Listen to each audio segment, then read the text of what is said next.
It depends. So if you're a wholesaler, let's suppose you, like I know for instance with you, David, you are wholesaling in Australia. So if the wholesaler has registered the UPC code with GS1, for instance, and they've linked up the UPC code to the product, which is what you do when you have a UPC code, then if you try and use that UPC code for a new product, you will not be able to do that. So can you just instead put on your own UPC code? Does that indeed works? Well, if the wholesaler has not got any UPC codes, then by definition, if you get your own UPC code and apply it to the product, you have private labeled it. You have private labeled that product.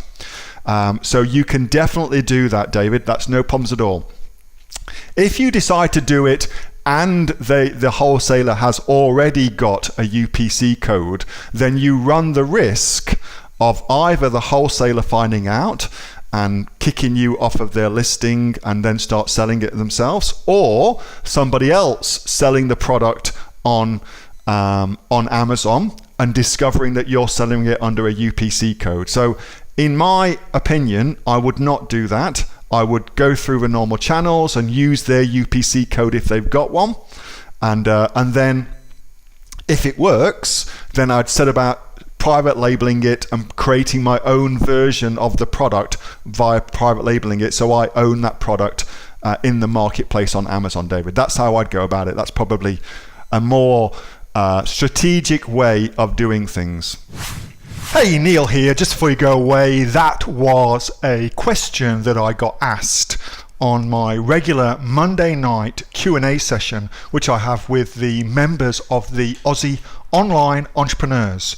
So if you're interested in joining us as an Aussie Online Entrepreneurs, then you can click on the link below to find out a lot more about that. And also, as a special thank you for watching this video, I've got a great book that I want to give you for free.